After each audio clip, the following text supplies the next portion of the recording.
Untuk metode ilmiah itu, biologi awalnya itu adalah sering disebut sebagai ilmu hayat. Nah, jadi ilmu mengenai kehidupan. Segala macam pembelajaran mengenai kehidupan itu dipelajari dalam biologi. Nah, seperti yang sudah kalian ketahui, jadi Ibu tidak akan banyak lagi menjelaskan, oh biologi berasal dari kata bios dan logos yang artinya seperti ini, itu sudah kalian pelajari. Jadi Ibu tidak akan banyak mengulang. Sehingga karena dia mempelajari tentang kehidupan, maka objek kajian biologi mengenai kehidupan itu sangat luas. Hal ini tentunya menyulitkan para ahli untuk mempelajari. Sehingga dari sanalah muncul nanti cabang-cabang biologi yang lebih spesifik tentang mempelajari apa. Seperti itu. Misalnya ada botani, zoologi, mikrobiologi, anatomi, fisiologi, ekologi, evolusi, ekologi, dan genetika. Kalian tentu masih ingat ya, Ibu tidak akan menjabarkan lagi dan bertanya, anak-anak kalau zoologi itu mempelajari tentang apa? Ibu harap kalian bisa mencari sendiri, mengingat kembali, oh kalau misalnya saya mempelajari tentang tumbuhan, itu spesifik kemana? Oh, saya akan mempelajari botani. Kalau saya akan mempelajari tumbuhan tingkat tinggi, saya akan mempelajari botani Phanerogamy.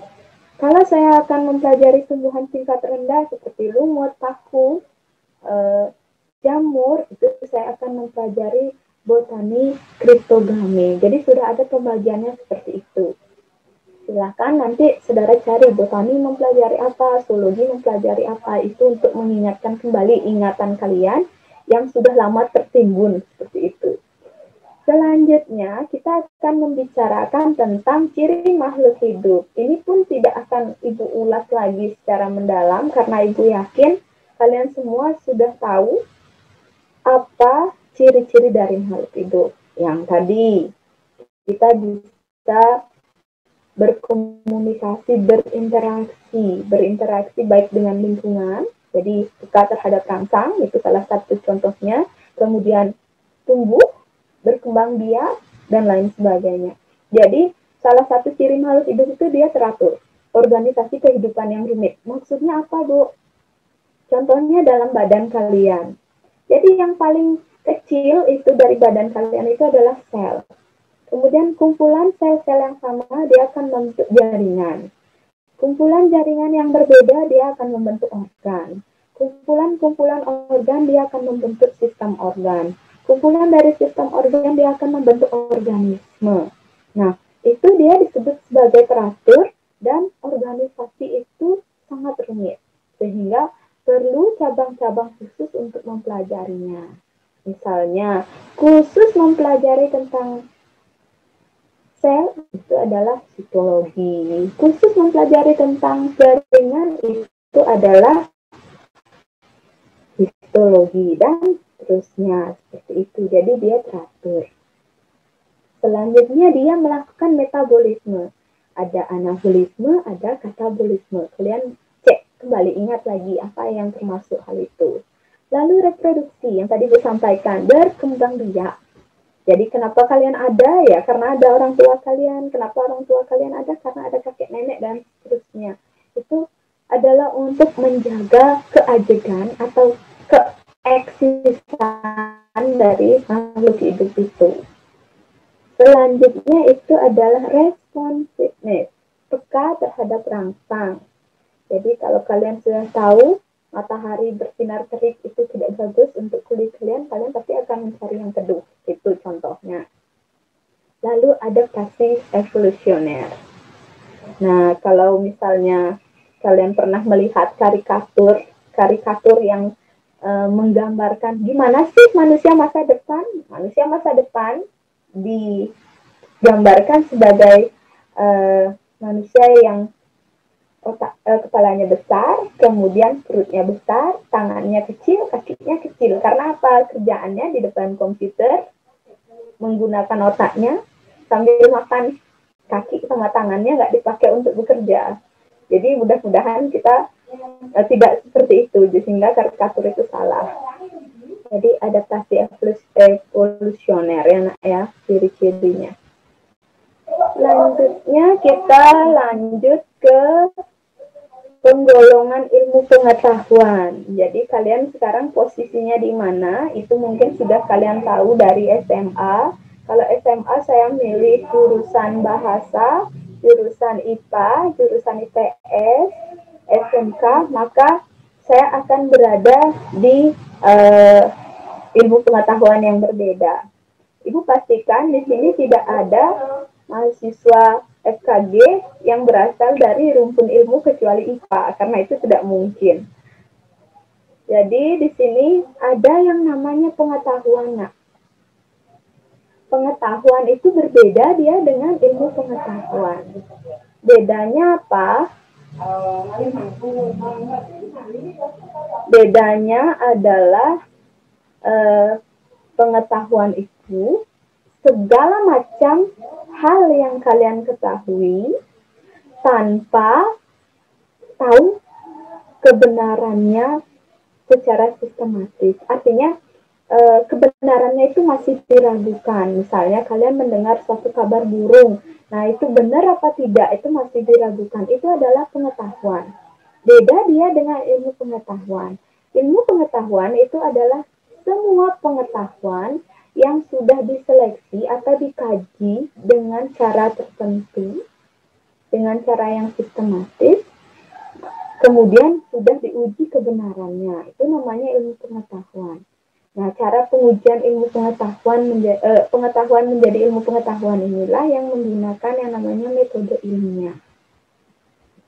Nah, ilmu pengetahuan itu dibagi lagi nak menjadi dua, yaitu natural science dan social science. Nah, kalau yang natural science ini ada yang physical science, ada biological science. Yang physical science ini fisika, kimia, astronomi, ilmu bumi itu semua masuk di situ. Sedangkan di biological science ini hanya ada satu cabangnya yaitu biologi. Demikian juga untuk social science ada banyak antropologi, psikologi, ekonomi, sosiologi, dan ilmu politik. Ada banyak sekali cabang-cabang ilmu pengetahuan itu. Selanjutnya, ya tadi sudah Ibu singgung ya, pengetahuan bedanya apa dengan ilmu pengetahuan. Jadi pengetahuan itu segala yang kamu ketahui. Intinya seperti itu. Entah itu kamu dapatkan dengan cara berkhayal, bermimpi, dan lain-lain. Kemudian kamu bisa peroleh itu dari berbagai macam sumber. Misalnya dari panca inderamu. Wah, kalau zaman dulu mungkin wahyu atau mimpi gitu. Kemudian dari pikiran, logikamu, kemudian intuisi, dan lain-lain. Nah, kalau ilmu pengetahuan ini adalah dia didapatkan setelah pengetahuan yang kamu miliki tadi sudah diuji kebenarannya dengan menggunakan metode ilmiah. Hal ini mencakup matematika dan humaniora. Jadi itu yang digunakan untuk menguji kebenaran dari pengetahuan itu sampai dia menjadi ilmu pengetahuan. Oke, selanjutnya ini adalah kedudukan biologi dalam ilmu pengetahuan. Jadi kalian bisa lihat di situ, oh ternyata biologi itu dia tidak berdiri sendiri. Ada banyak yang menunjang biologi di situ. Ada psikologi, sosiologi, geografi, geologi, dan lainnya. Misalnya di sini matematikanya kita ambil statistiknya, metode statistik di sini dia bisa digunakan untuk biologi. Jadi ada banyak sekali ilmu pengetahuan itu saling bekerja sama untuk menghasilkan produk-produk baru yang akan membantu kehidupan kita. Seperti itu. Nah, kalau misalnya ada yang ingin bertanya, silahkan angkat tangannya. Nanti akan difasilitasi oleh Arista. Kemudian silahkan saudara, kalau sudah difasilitasi tentu nanti di unmute mikrofonnya dan ditanyakan. Oke. Oke, terima kasih. Selanjutnya kita akan masuk ke hubungan biologi dengan ilmu yang lainnya. Jadi punya nggak hubungan ya antara biologi dengan matematika misalnya? Biasanya ini sangat erat kaitannya. Ada yang bisa memberikan contoh? Silahkan. Hubungan antara biologi dengan matematika. Kalau ada yang mau menyumbangkan ide seperti itu, acung tangannya dan nanti akan difasilitasi oleh Arif. Ayo nak, ini akan Ibu ambil sebagai nilai keaktifan, karena tadi kalian sudah tahu komponen penilaiannya itu adalah 10, 30, 30, dan 30. Ya Bu, instruksi Bu. Ya, silakan. Yang mana siapa? Halo, yang pertama Made Ayu Imas, yang pertama angkat tangan. Oke, silahkan Imas, sebutkan nomor absennya nak. Nomor absen 33 Bu. 33, ya, silahkan Imas. Menurut saya hubungan antara biologi dengan matematika itu adalah dalam soal matematika itu biasanya terdapat istilah-istilah biologi atau komponen biologi yang disertainya, dan dalam biologi itu ada perhitungan juga, biasanya itu dalam menghitung masa tubuh itu seperti itu Bu. Jadi biologi dan matematika itu berkaitan satu sama lain jadinya. Oke, terima kasih. Jadi ada kaitan ya. Mungkin ada yang bisa memberikan contoh yang lainnya selain Imas? Ya, silahkan. Saya Bu. Ya. Di sini, bagi teman-teman semua yang mau bertanya silakan angkat tangan dulu ya. Tadi nih di sini Krishna Sutaningrat angkat tangan duluan.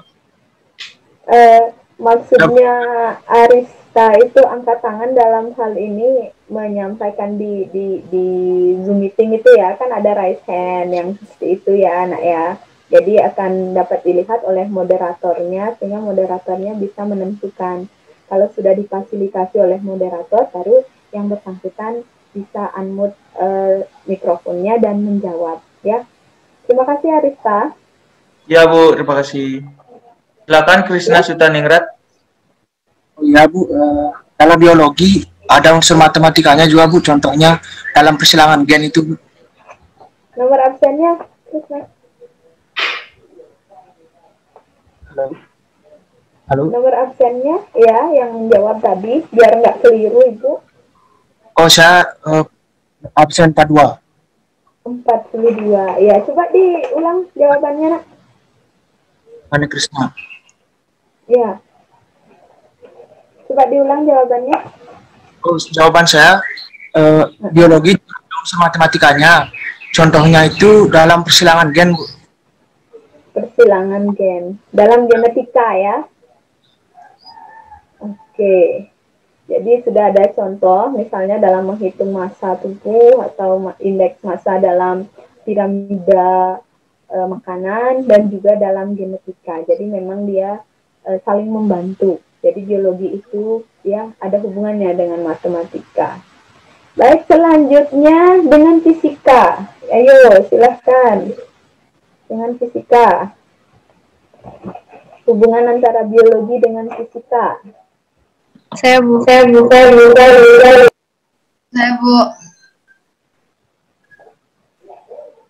Silakan. Ya mungkin Rahni silakan. Jadi hubungan antara biologi dengan fisika yaitu contohnya cabang ilmu biofisika dan fisika medis. Biofisika merupakan ilmu yang mempelajari tentang bagaimana mengaplikasikan hasil temuan bidang fisika terhadap dunia biologis. Contohnya seperti penggunaan radiasi gamma dan emisi positron sebagai penghambat sel kanker dan pelacak bagian tubuh yang digerogoti oleh kanker. Sekian Bu. Oke. Jadi misalnya pelacakan ya. USG yang paling gampang misalnya seperti itu kan konsep fisika juga. Oke. Selanjutnya hubungan biologi dengan kimia. Silahkan. Ya Bu. Saya Bu. Di sini Dewo Kadema Mertayasa duluan. Dewo Kadema Mertayasa silakan. Baik, saya ini perkenalkan nama saya Dewa Kadam Tiasen, absen 39 Bu. Oke, silakan.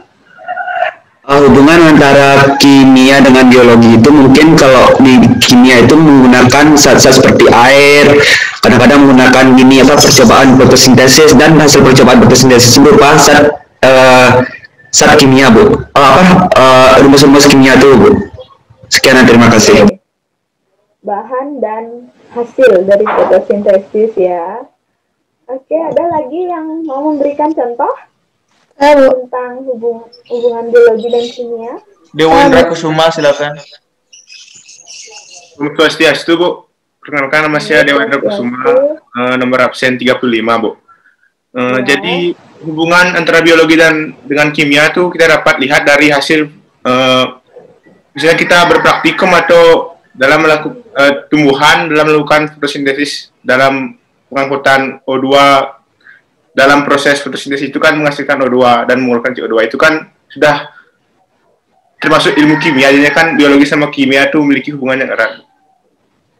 Oke, ya tidak salah ya. Dan di dalam badan kalian sendiri semuanya terbentuk dari unsur kimia. Iya. Ada karbon, ada protein dan seterusnya. Jadi jangan jauh-jauh nyarinya. Jadi kalian sendiri udah bawa itu. Selanjutnya ke ekonomi. Ada nggak hubungannya? Saya Bu.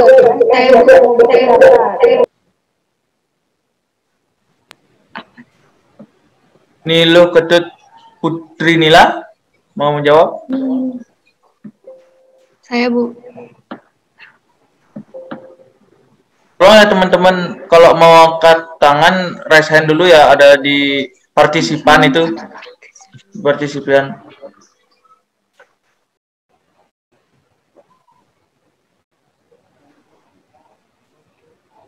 Jadi kalian acung tangannya bukan di kamera ya nak ya, tapi di raise hand di partisipan, di sebelahnya partisipan itu ada di sana. Ya, siapa yang mau jawab? Ayo. Ini Gilang Wirasaputra pertama, silakan. Iya, silakan. Selamat pagi Bu. Iya, selamat pagi Gilang. Saya nomor 29. Oke. Ini hubungan biologi sama ekonomi. Biasanya contohnya seperti di bidang gini Bu, di bidang rencana perincian untuk melakukan gini penelitian Bu. Sepertinya yang harus dirincikan sedemikian rupa agar dapat berjalan dengan lancar. Oke, jadi alat dan bahannya apa gitu ya, jadi ada hubungannya dengan ekonomi. Oke, contoh lainnya. Bu, maaf Bu, kalau saya mau jawab gue tadi Bu. Iya, boleh. Oh gitu. Ya udah, saya mau jawab yang ekonomi ini Bu. Hubungan biologi yang paling dasar itu kita bisa lihat dari cara produksi suatu barang, misalnya di pertanian gitu. Padi pasti kan menggunakan pupuk gitu Bu. Pasti kan pupuk itu diteliti lagi di bidang biologi, tapi digunakan juga di ekonomi gitu Bu. Jadi ada nilai jual ya pupuknya. Ya itu dah Bu, kan ada ke ekonominya gitu. Oke, ada lagi yang lain? Saya Bu. Rani Wijayanti Sari duluan. Rani mau menjawab? Perkenalkan, nama saya Rahni Wijandini Sari, nomor absen 63. Jadi hubungan antara ilmu biologi dengan ekonomi yaitu contohnya seperti biologi yang dihubungkan dengan ilmu ekonomi melalui perannya dalam mengembangkan bioteknologi. Contohnya saja pada bidang kedokteran yaitu teknik pembuatan bayi tabung, cangkok atau pada organ tubuh. Nah, di sini juga banyak digunakan dalam berbagai bidang seperti bidang farmasi, bidang teknologi pangan, bidang pertanian, dan bidang peternakan yang dapat memiliki nilai jual tersendiri. Sekian menurut pendapat saya, terima kasih. Oke, terima kasih. Ya, jadi terima kasih sudah berpartisipasi. Ada yang suka nonton Korea? Jadi kalau biasanya yang perempuan itu hobi nonton drama Korea seperti itu ya. Nah, salah satunya yang bisa meningkatkan nilai ekonomi, jadi hubungan biologi ke ekonomi, jadi tadi sudah dijawab oleh teman-temannya, itu betul. Tapi yang paling dekat dengan kita, itu misalnya peningkatan nilai pangan. Contohnya, kalau sayuran kayak kubis, begitu, sawi, itu dia akan cepat sekali busuk, nah. Dan kalau sudah busuk, tidak ada nilai jualnya, misalnya seperti itu. Gimana caranya untuk mengawetkan? Misalnya dibuat asinan, dibuat manisan, seperti itu Kimchi. misalnya buah. Iya, betul. Kimchi itu kan mahal tuh. Iya, kimchi kan mahal, lebih mahal daripada sayur segarnya. Itu salah satu produk ekonomi. Di samping yang tadi dijelaskan sama teman-temannya, apakah di nilai ekonominya pada saat pembuatan bayi tabung atau yang lainnya, itu tidak salah seperti itu. Tapi coba kalian cari yang dekat-dekat dengan kita, misalnya kedelai yang menjadi tempe, itu dia nilai jualnya juga meningkat seperti itu. Ya, kita lanjutkan dulu ya. Selanjutnya itu adalah tentang bagaimana cara ahli biologi itu bekerja. Mungkin zaman dulu tidak bisa dibayangkan, tanpa ketemu seperti ini, tapi proses pembelajaran kayak yang kita lakukan sekarang itu bisa dilaksanakan. Sampai hal itu bisa terjadi, apa yang sebenarnya dilakukan oleh para ahli seperti itu. Jadi bukan hanya ahli biologi, ahli yang lain pun juga melakukan konsep-konsep atau cara-cara yang sama. Itu namanya metode ilmiah. Jadi yang pertama kali mendasari itu adalah rasa ingin tahunya manusia. Jadi gimana caranya? Saya nggak usah ketemu, jaraknya terlalu jauh, tapi saya tahu kabarnya. Oh, diciptakanlah telepon. Kemudian nggak cukup hanya dengar suaranya, saya mau lihat ekspresinya. Diciptakanlah kamera untuk video call seperti itu. Dan seterusnya. Lalu ini akan terpuaskan kalau kamu atau kalau orang itu bisa mendapatkan pengetahuan yang benar pada hal apa yang dia tanyakan. Nah, pengetahuan yang benar itu gimana cara memperolehnya ya? Tadi sudah Ibu jelaskan ya. Di sini ada dua pendekatan. Nah, yang pertama itu adalah pendekatan non-ilmiah. Yang lagi satu itu adalah pendekatan ilmiah.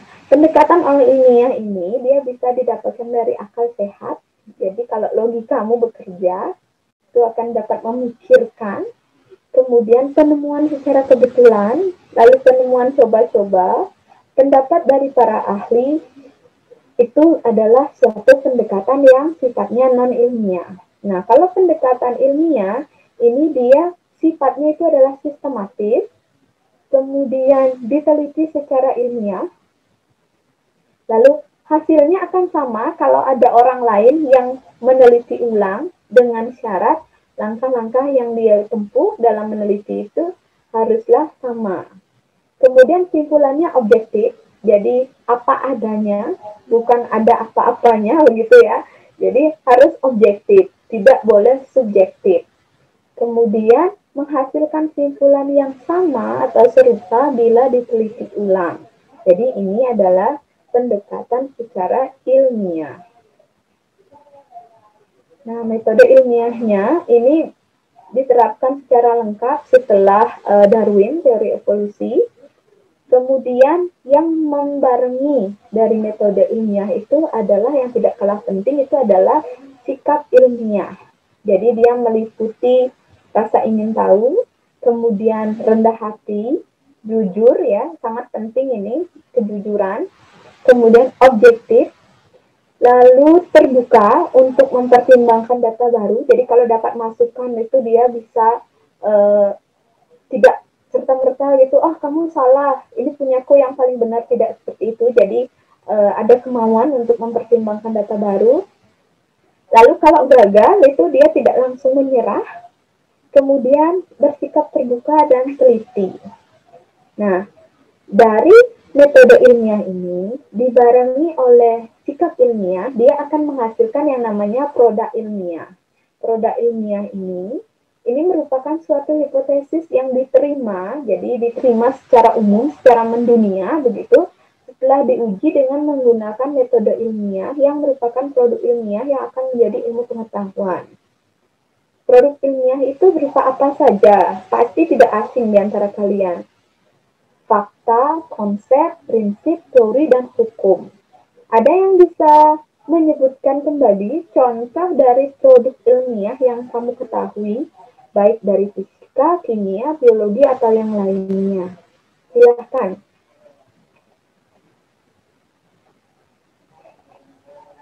Yang mau mengingatkan kembali tentang teori, mungkin prinsip atau hukum? Silakan, ada yang ingat? Yang sudah sering kita gunakan dalam kehidupan sehari-hari, baik itu fisika, kimia, matematika, biologi, ataupun yang lainnya. Ada yang masih ingat? Kalau ada, silakan diacung tangannya, di raise hand, kemudian dijawab. Teori, hukum, prinsip, konsep, ataupun fakta. Dari Rambu Kartika, silakan. Ibu, saya Rambo dengan nomor absen 64. Saya mencoba menjawab mengenai fakta, di mana fakta itu adalah keadaan atau kenyataan yang sesungguhnya dari segala peristiwa yang terjadi di alam. Sedangkan konsep adalah abstraksi dari berbagai kejadian, objek, fenomena, dan fakta. Sedangkan prinsip dan hukum itu merupakan yang sering digunakan secara bergantian karena dianggap sebagai sinonim.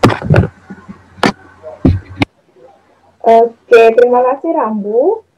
Mungkin lebih spesifik ya, bukan dari penjelasan dari atau definisi dari teori yang Ibu minta, tetapi contoh hukum atau prinsip atau konsep dari ilmu pengetahuan yang sudah pernah kalian terapkan, seperti itu yang Ibu maksud.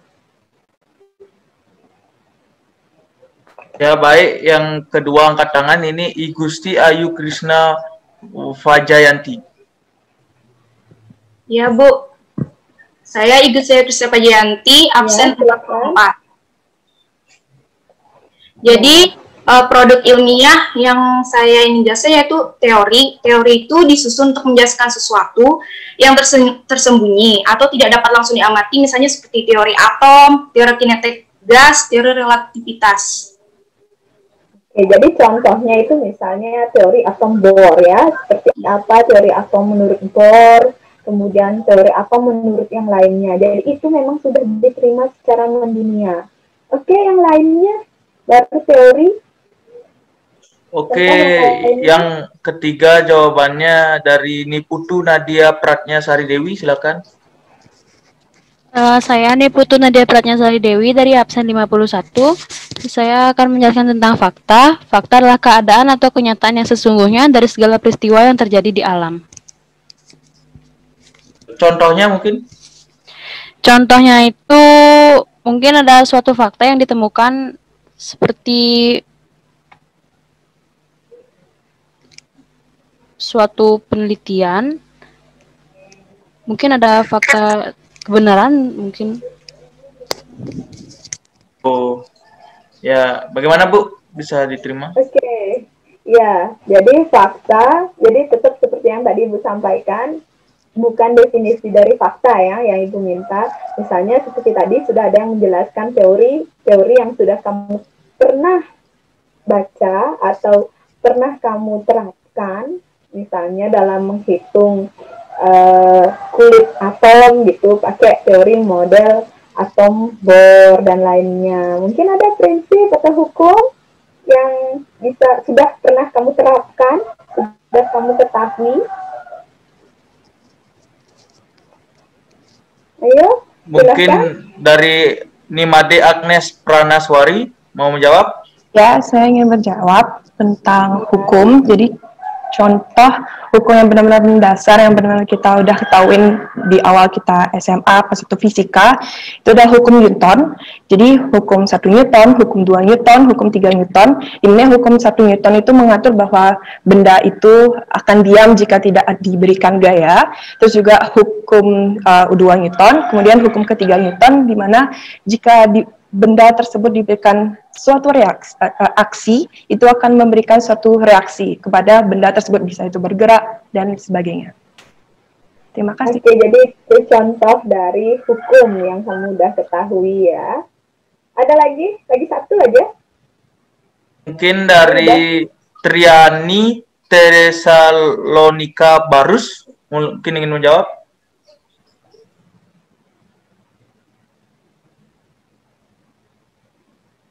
Tidak. Kalau gitu Inyoman Anugrah Purnawijayana mungkin. Selamat pagi, Ibu.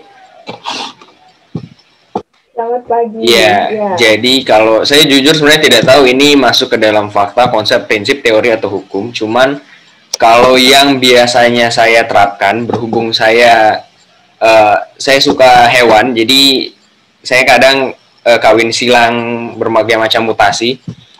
Jadi biasanya kalau yang lebih umum di masyarakat itu kan kayak misalnya buah-buahan atau tumbuh-tumbuhan yang bukan spesies aslinya tapi hasil silangan-silangan begitu. Hasil silangan-silangan dari jenis ini dan jenis ini yang mau buat sesuatu yang lebih bagus lagi. Menurut saya itu salah satu produk ilmiah. Tapi saya masih belum tahu itu dari sebuah konsep, teori atau fakta. Itu Bu, saya belum tahu tuh. Mungkin Ibu bisa kasih membuka. Iya, jadi itu kalau misalnya menyilangkan gitu di biologi itu dipelajari dalam genetika. Jadi ada hukum Mendel 1, hukum Mendel 2 yang bisa digunakan sebagai genetika dasar. Jadi kapan genotip itu dia akan bertemu membentuk fenotip yang seperti apa yang akan disukai oleh masyarakat umum. Itu adalah salah satu penerapan dari hukum genetika ya yang disebutkan oleh Anugrah tadi. Oke, terima kasih atas partisipasinya. Sama-sama Ibu. Anugrah tadi nomor 8 ya Nak ya? Iya, saya nomor 8. Oke. Baik, kita lanjutkan ya. Silahkan kalian nanti cari lagi hukum, prinsip, teori atau apa yang lainnya yang termasuk dia kepada produk ilmiah. Nah, sekarang kita lanjutkan seperti apa sih memecahkan masalah dengan suatu konsep ilmiah. Yang jelas itu harus ketemu dulu masalahnya ya. Jadi kalau kalian cari-cari dulu masalahnya, bukan maksudnya kalian mencari masalah terus lempar kursi dan lain sebagainya biar ada masalah, tidak seperti itu. Jadi apa sih yang mau kalian ketahui kebenarannya. Jadi itu beranjak dulu dari adanya suatu masalah yang ingin dipecahkan. Yaitu dengan cara kita identifikasi dulu atau nyatakan masalahnya. Nyatakan masalah atau identifikasi masalah itu dengan apa? Ya, buatlah kalian suatu pertanyaan yang dimulai dengan kata apa, mengapa, bagaimana, itu dia akan memunculkan banyak sekali pertanyaan yang akan menyebabkan kita lebih bersemangat untuk menggali suatu permasalahan itu. Selanjutnya, kita rumuskan hipotesis. Hipotesis itu adalah kemungkinan, segala macam kemungkinan yang bisa memberikan jawaban masalah kita. Jadi dia itu adalah suatu dugaan sementara dari hal-hal lainnya. Jadi kita pilih satu yang terbaik. Lalu selanjutnya kita kumpulkan datanya untuk menguji hipotesis dari pertanyaan yang sudah kita dapatkan itu. Caranya gimana? Kalian bisa bereksperimen, bisa juga observasi, bisa karya wisata. Jadi karya wisata itu nggak sekedar melali gitu, jalan-jalan. Enggak, ternyata bisa karya wisata itu untuk melakukan pengujian terhadap suatu hipotesis. Tapi tentunya ketika kalian melakukan karya wisata, kalian sudah berbekal apa yang mau saya cari. Seperti itu. Dan diskusi dengan teman kelompok, misalnya seperti itu bisa digunakan untuk menguji suatu hipotesis. Nah, setelah kita mendapatkan data dan mengujinya, kita harus membuat suatu simpulan. Nah, di simpulan itulah ketika kita membuat simpulan itu, kita menguji semua data yang kita dapatkan dan meringkas semua informasi yang sudah kita dapatkan dari eksperimen, observasi, karya wisata, ataupun diskusi itu. Sehingga akhirnya nanti mungkin bisa menjadi hukum yang baru, teori yang baru, atau bahkan menghasilkan suatu masalah baru yang bisa nantinya diteliti lagi oleh orang lain. Jadi inilah contoh dari langkah-langkah metode ilmiah dalam memecahkan masalah. Nah, nanti kita akan menerapkan hal ini. Jadi, kalau kalian sudah mengakses Google Classroom, di situ sudah ada kontrak kuliah tadi dan juga RPS. Mohon maaf, tadi RPS-nya tidak Ibu jelaskan. Jadi di situ, di RPS itu sudah muncul dia per jadwal kuliah kita, apa saja yang akan kalian lakukan, sehingga kalian bisa menyiapkan diri untuk bisa menyelesaikan mata kuliah ini dengan baik. Tentunya dengan harapan hasil akhir juga bisa maksimal, seperti itu. Jadi, silakan secara individu nanti mengakses di Google Classroom itu.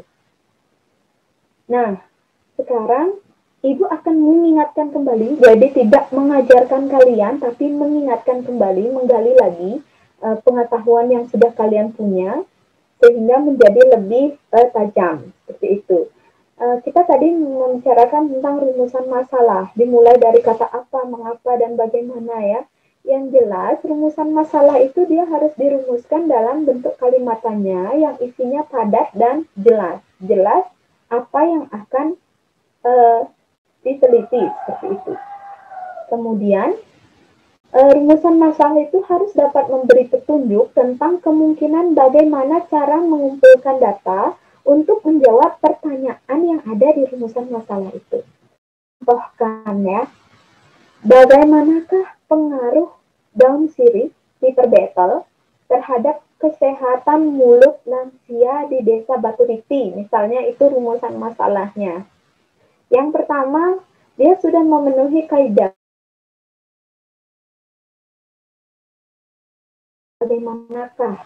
Kemudian isinya padat dan jelas, lalu bisa memberi petunjuk tentang bagaimana mengumpulkan data. Gimana dia mengumpulkan data? Kamu bisa lihat di situ, datanya apa yang harus saya kumpulkan. Oh, saya akan mengumpulkan data tentang kesehatan mulut lansia yang ada di Desa Baturiti yang menggunakan daun sirih dengan yang tidak menggunakan daun sirih. Atau dalam hal ini mungkin kalian dulu pernah dengar sirih pinang, begitu, orang-orang tua kalau dia mengunyah sirih dengan tambahan pinang itu katanya kan giginya bisa lebih kuat, itu kan katanya. Nah, sekarang mau meneliti gitu, apakah benar daun sirih ini berpengaruh terhadap kesehatan mulut lansia? Kalau kesehatan mulutnya terjaga, berarti kan giginya juga terjaga kan? Misalnya seperti itu. Sehingga dirumuskan masalah seperti ini. Bagaimanakah pengaruh sirih hiperbetel terhadap kesehatan mulut lansia di Desa Baturiti? Jadi di dalam rumusan masalah itu harus dengan jelas dapat memberikan petunjuk di mana dia mengumpulkan data untuk menjawab pertanyaan itu. Oke, Ibu lanjutkan. Nah, biasanya setelah dirumuskan masalah, itu ada tujuan penelitian. Tujuan penelitian ini biasanya dia mengarah pada rumusan masalah. Misalnya, tujuan dari penelitian ini untuk mengetahui pengaruh daun sirih hiperbetel terhadap kesehatan mulut lansia di Desa Baturiti. Misalnya seperti itu tujuannya. Jadi tujuannya biasanya sejalan dengan rumusan masalah. Selanjutnya, itu kita merumuskan hipotesis. Jadi jawaban sementara ya, kemungkinan jawaban yang benar. Jadi yang mau kita teliti itu adalah pengaruh daun sirih Peter Battle terhadap kesehatan mulut lansia di Desa Baturiti. Hipotesis yang bisa kita ajukan yaitu bahwa ada pengaruh daun sirih Peter Battle terhadap kesehatan mulut lansia di Desa Baturiti. Jadi kita mau menjawab dulu, ada nggak ya pengaruhnya? Oh, menurut saya ada. Berarti itu hipotesis yang terbaik yang bisa kita buat untuk menganalisis atau menjawab pertanyaan itu, rumusan masalah itu. Bu harap kalian mampu ya mengikuti sampai di sini. Oke, ada yang angguk-angguk. Berarti mampu. Selanjutnya, itu kita harus merumuskan variabelnya. Variabel itu ada dua, nah Ibu hanya mengingatkan, ada yang terikat, ada yang bebas. Kemudian dari hasil penelitian itu dirumuskan suatu yang namanya variabel antara.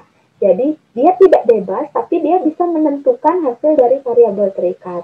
Nah, sekarang kita hanya membahas dua saja dulu, misalnya variabel bebas dan variabel terikat. Subjeknya masih sama, jadi topik penelitiannya masih sama, yaitu pengaruh daun sirih terhadap kesehatan mulut lansia di Desa Baturiti.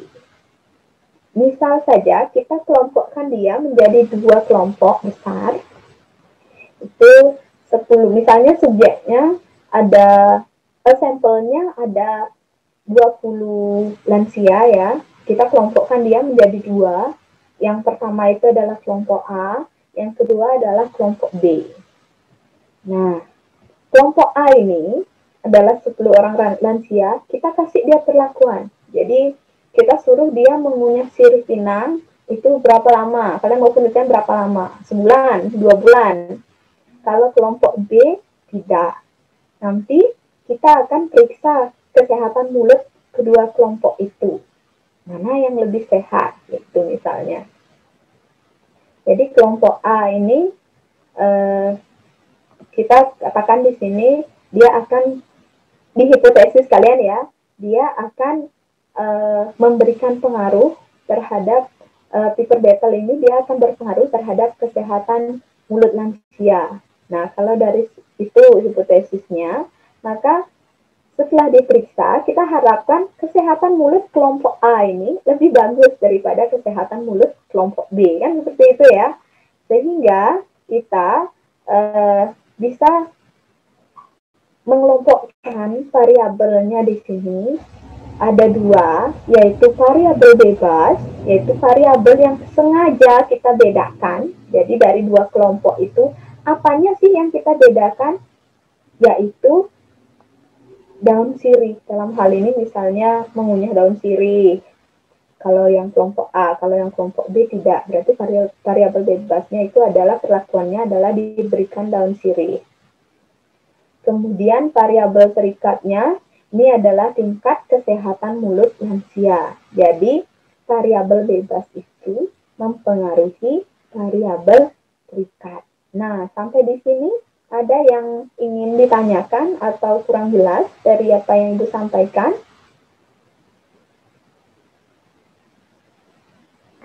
Om Swastiastu, Bu. Ya. Rekan nama saya Dewa Kusuma absen 35. Saya di sini ingin bertanya, Bu, tentang hipotesis, Bu. Apakah hipotesis itu hanya satu atau boleh dua? Seperti misalnya, kan di sini contohnya tuh pengaruh daun sirih bagi kesehatan mulut, Bu ya. Apakah boleh hipotesis satu tuh daun sirih berpengaruh terhadap daun mulut, kesehatan mulut, terus hipotesis duanya tuh daun sirih tidak berpengaruh terhadap kesehatan mulut, atau harus cuma satu hipotesisnya, Bu? Oke, terima kasih Dewa sudah bertanya.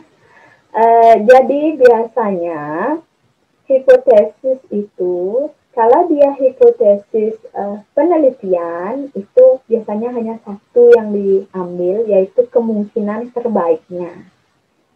Artinya, ada yang tidak berpengaruh, ada yang berpengaruh, kan seperti itu. Nah, yang kita ambil untuk penelitian, hipotesis penelitian itu adalah yang berpengaruh. Nanti hipotesis penelitian ini kita akan ubah di bab 3 menjadi hipotesis statistik. Hipotesis statistik inilah yang tadi seperti dijabarkan oleh temannya, bahwa akan ada dua, yaitu hipotesis H0 seperti itu, dan hipotesis alternatif. Nah, di sana baru ditulis keduanya. Jadi untuk hipotesis, sebenarnya hipotesisnya itu memang dia pasti berhubungan. Yang satu ada pengaruh, yang satu tidak ada pengaruh. Tapi dalam hipotesis statistik cukup kalian tulis, hipotesis penelitian cukup kalian tulis satu saja, yaitu yang ada pengaruhnya, yang terbaik seperti itu. Mudah-mudahan bisa membantu ya. Tadi Dewo Indra Kusuma. Ya Bu, terima kasih Bu atas jawabannya. Oke, kita lanjutkan ya. Jadi variabel bebas dan variabel terikat. Kemudian kita masuk ke simpulan. Nah, simpulan ini harus sesuai dia dengan tujuan penelitian. Kalau tujuan penelitianmu awalnya adalah untuk menganalisis pengaruh dari hiperbetel terhadap kesehatan lansia, maka simpulannya itu harus menunjukkan ada pengaruh hiperbetel terhadap kesehatan mulut lansia di Desa Baturiti, atau tidak ada pengaruh hiperbetel terhadap kesehatan mulut lansia di Desa Baturiti. Harus dia sejalan dengan tujuan penelitian. Contohnya, nah kata-katanya bisa kamu modifikasi dengan kreativitasmu sendiri, tetapi intinya harus sama. Jadi core-nya harus sama dengan rumusan masalah dan tujuan penelitian. Misalnya contoh penelitian yang contoh simpulan penelitian yang bisa Ibu sampaikan ke kalian, daun sirih hiperbetel mampu meningkatkan kesehatan mulut lansia di Desa Baturiti, seperti itu. Oke, sekarang kita coba ya, masing-masing ini pekerjaan individu seperti itu. Nah, kalian bisa baca ya. Misalnya dalam suatu penelitian, kelompok mahasiswa menyiapkan 4 kelompok kecambah tanaman kacang kedelai yang berusia seragam, kemudian diberikan perlakuan seperti ini. Kelompok 1 hanya disiram setiap 2 hari, disiram air ya. Kelompok 2 setiap 2 hari diberi pupuk urea 1 tablet dalam 2 liter air. Kemudian kelompok 3 setiap 2 hari diberi atau disiram pupuk urea dalam 1 liter air. Kelompok 4 setiap 2 hari diberi pupuk urea 1 tablet dalam setengah liter air. Penyiraman dilakukan selama 4 minggu. Data yang diamati meliputi tinggi batang, diameter batang, jumlah daun, berat basah, dan berat kering tanaman. Tentukanlah, yaitu rumusan masalah, tujuannya, hipotesis, variabel bebas, dan variabel terikat. Ayo, silahkan siapa yang bisa menentukan. Jadi kalian buat rumusan masalahnya, tujuan percobaannya, lalu hipotesisnya, variabel bebas, dan variabel terikatnya. Yang bisa menyebutkan atau memberikan pendapat, silahkan angkat tangannya, nanti akan difasilitasi oleh Arif. Ya, di sini sudah ada yang angkat tangan. Tadi pertama Inyoman Anugrah Wijayana. Oke, silahkan. Iya, halo Ibu. Nah, jadi kalau menurut pandangan saya dalam penelitian ini, rumusan masalahnya itu adalah pengaruh pupuk urea dalam konsentrasi air dalam konsentrasi yang berbeda terhadap kecambah tanaman kacang kedelai. Terus jadi pengaruh konsentrasi pupuk urea terhadap tanaman kacang kedelai. Iya, kemudian hipotesisnya kalau dari data-datanya sih sepertinya ada konsentrasi pupuk urea terhadap tanaman kacang kedelai berpengaruh. Oke.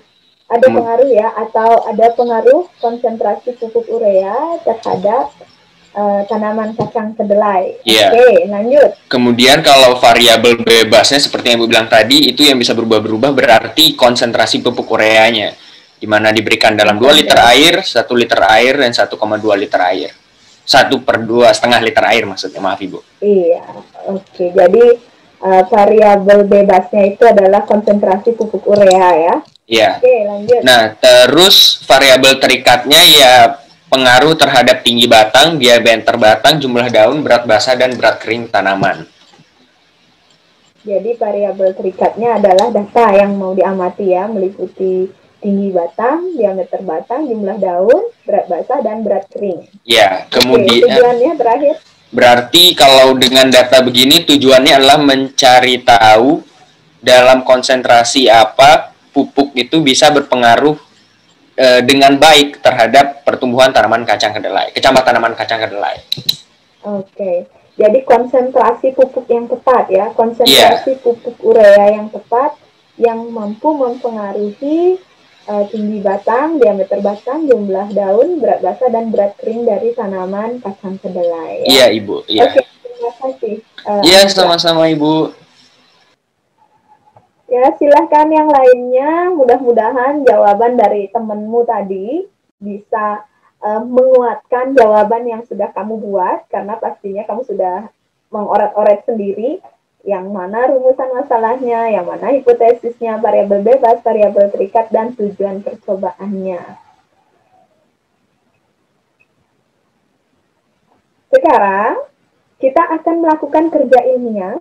Jadi kita sampai jam 10:30, kalian masih punya waktu 1 jam untuk kerja ilmiah. Silakan kalian bentuk 8 kelompok.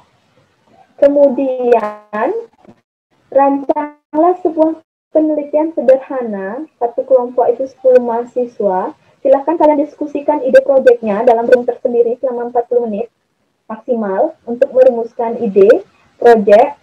Merumuskan ide proyek, rumusan masalah, tujuan, hipotesis, variabel bebas, variabel terikat, metode, hasil, pembahasan, dan kesimpulan. Jadi, kalau tadi kalian cuma belajar tentang gimana ngerumusin masalah, kemudian membuat tujuan, menentukan hipotesis, variabel, dan akhirnya menyimpulkan, sekarang yang kita akan kerjakan itu adalah mulai full tugasnya itu adalah full karya ilmiah. Jadi terdiri dari 3 bab, saudara.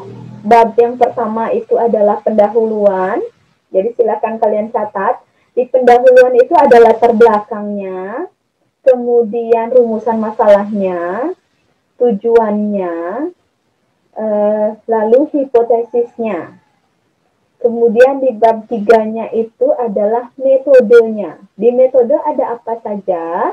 Ada alat dan bahan, kemudian ada langkah-langkah percobaan, lalu langkah mengumpulkan data, lalu yang bab 3-nya itu adalah hasil pembahasan, di mana di hasil pembahasan itu ada hasil, ada pembahasan, dan terakhir ada simpulan. Jadi itu yang harus kalian kerjakan bersama teman-teman yang 10 orang itu. Nah, terus gimana Bu kalau misalnya saya mau meneliti tentang kayak tadi, kecambah kacang kedelai? Tidak mungkin dong saya meneliti hanya dalam 1 jam. Untuk data itu kalian bisa simulasikan. Jadi Ibu persilahkan kalian mengimajinasikan atau mereka sendiri datanya. Yang jelas, laporannya itu adalah dalam bentuk karya ilmiah dengan data yang disimulasikan. Jadi tidak data real. Jadi kan repot kalau kalian harus menyemai dulu, habis itu nunggu sampai 2 minggu itu baru selesai. Sedangkan kita punya waktu hanya 1 jam. Jadi silahkan datanya dapat disimulasikan. Datanya bisa direka seperti itu, data pura-pura. Kemudian, kalau kita masih ada waktu, kita akan mempresentasikan proyek dari beberapa kelompok yang mau menyampaikan hasilnya. Kalau misalnya kita kehabisan waktu, silakan nanti perwakilan kelompok, jadi ada 8 kelompok yang isinya masing-masing 10 orang mahasiswa itu, mengirimkan tugasnya itu ke Google Classroom. Jadi satu kelompok diwakilkan oleh satu mahasiswa. Lalu yang ingin Ibu garis bawahi di sini tegaskan, Ibu tidak mau ada mahasiswa kedokteran gigi, nanti calon dokter hanya nebeng nama, mendompleng. Ibu tidak mau seperti itu. Silahkan nanti salah satu yang ditunjuk menjadi ketua kelompok itu melaporkan dengan tertulis kepada Ibu. Jadi kita transparan saja siapa yang memang ikut benar-benar bekerja dalam menyelesaikan tugasnya ini, siapa yang hanya nompleng nama saja. Karena itu akan berpengaruh terhadap nilai keaktifan saudara. Oke, sampai di sini. Sebelum kita lanjutkan ke tugas kalian, ada yang mau kalian konfirmasi ke Ibu? Silahkan difasilitasi, Arif. Baik, ada yang mau bertanya? Inyoman Anugrah Purnawijayana ingin bertanya? Iya Bu, saya mohon maaf tadi karena ada kesalahan jaringan, saya agak kurang dengar pembagian 3 bab karya ilmiah ini Bu, boleh diulang mungkin? Oke.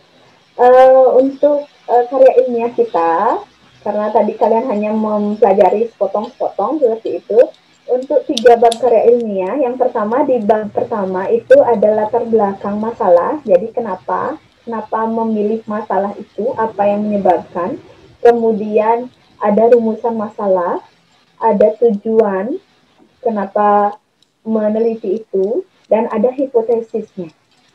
Oke, itu di bab pertama. Dikoreksi kalau Ibu salah ya yang lain. Kemudian bab kedua itu adalah metode penelitian. Jadi ada alat dan bahan, apa yang akan kalian gunakan, ada langkah kerja, jadi bagaimana cara saudara nanti mengambil data, dan ada analisis data.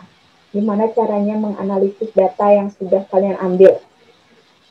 Kemudian di bab 4, itu ada hasil dan pembahasan, dan juga simpulan. Jadi bukan bab 4, bab 3, itu bab penutup, ada hasil, ada pembahasan, kenapa bisa hasilnya seperti itu, dan terakhir ada simpulan.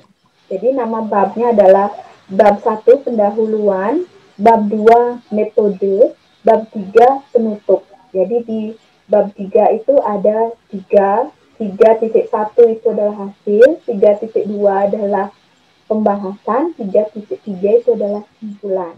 Seperti itu.